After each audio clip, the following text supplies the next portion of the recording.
Olá, eu sou a Camila e esse é o nosso Momento Terra com Deus, devocionais diários para cuidar da sua saúde espiritual. Vamos começar? Hoje é sexta-feira, 10 de janeiro de 2025. Ele não era um Zé Ninguém. Este é o registro dos descendentes de Jacó. Quando José tinha 17 anos, pastoreava os rebanhos com seus irmãos. Gênesis 37, 2. O livro de Gênesis, em seus 50 capítulos, apresenta uma narrativa rica e abrangente. Cada capítulo revela aspectos importantes da história da humanidade e da sua relação com Deus. Logo no início, um capítulo é dedicado à formação do universo, das galáxias e da Terra. É como se uma janela se abrisse para completar a magnitude da criação. Em seguida, um capítulo é suficiente para contar a história da origem do ser humano, revelando a sua criação à imagem e semelhança divina.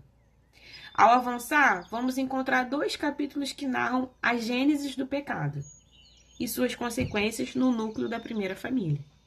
Mais adiante, são dedicados 4 capítulos para descrever o maior cataclisma global da história, o dilúvio. Uma história marcada pela destruição e pelo renascimento. Na sequência, em apenas um capítulo, somos levados à história da afrontosa rebelião contra Deus na Torre de Babel, em que a soberba humana confronta a compaixão divina. É então que chegamos a uma sequência de 12 capítulos, o que significa pelo menos 350 versos que foram dedicados a contar a história de um único jovem, cujo coração abrigava os sonhos de Deus. Isso é impressionante. O Gênesis abrange mais de 2 milênios de história. Contudo, destina aproximadamente 1/4 do seu texto a um século em especial, o tempo de vida de José. A história de José começa em Gênesis 37 e continua até o final do livro, tornando-se a narrativa completa mais longa de Gênesis. É notável perceber que, para Deus, contar a história de um jovem fiel é mais empolgante do que falar sobre a formação das galáxias, por exemplo. José não se tornou um dos patriarcas, nem teve uma tribo batizada com seu nome. Ele não operou milagres, nem teve encontros diretos com Deus. No entanto, sua jornada como um jovem que guardava os sonhos de Deus é o que manteve fiel a todo custo, despertou a atenção divina. Não é à toa que a história de José e sua fidelidade em meio à crise recebe mais atenção do que a história da criação do universo, do ser humano, do dilúvio e da Torre de Babel. Definitivamente, esse jovem não foi um Zé Ninguém. Mesmo andando pelas provações, Deus honrou José.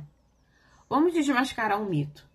Em nenhum lugar das Escrituras, Deus nos promete uma vida perfeita e livre de problemas. Lá em João 16,3, ele diz: Eu vos tenho dito essas coisas para que tenhais paz em mim. No mundo tereis aflições, mas não desanimes, eu venci o mundo. De fato, por diversas vezes na Bíblia, os seguidores de Cristo foram perseguidos, estiveram sob ataque, enfrentaram problemas de todos os tipos, assim como foi com José. Em uma carta de Tiago aos cristãos do primeiro século, ele nos informa sobre as várias provações que passarão na vida. Bem-aventurado o homem que persevera na provação, porque depois de aprovado, receberá a coroa da vida que o Senhor prometeu aos que o amam. Tiago 1,12. Quando vemos as provações como um meio de nos tornarmos mais semelhantes a Jesus, seremos abençoados por elas. Talvez você possa pensar em uma época difícil da sua vida. Olhando para trás, você pode apontar como foi refinado por Deus ao sair de determinada situação. Muitas vezes, Deus está trabalhando nos bastidores, aprofundando o nosso caráter e ampliando a nossa capacidade, mesmo quando não vemos. Talvez você esteja passando por uma dessas épocas difíceis agora. Leve essa passagem a sério. Você pode perseverar, sabendo que há uma recompensa prometida para nós no céu. Embora aqui na Terra não exista promessa de recompensas, olha para o destino final com Jesus. Ele nos dá a esperança para suportar as provações aqui e agora, no presente.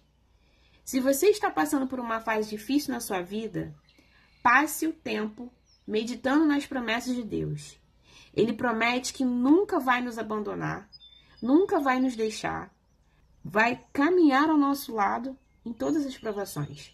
E no final da provação, você será mais parecido com Cristo. Reserve um momento para agradecer a Deus por sua fidelidade e amor em sua vida. Que essa mensagem chegue até você, até o seu coração. Que Deus nos abençoe. Obrigado por você estar aqui.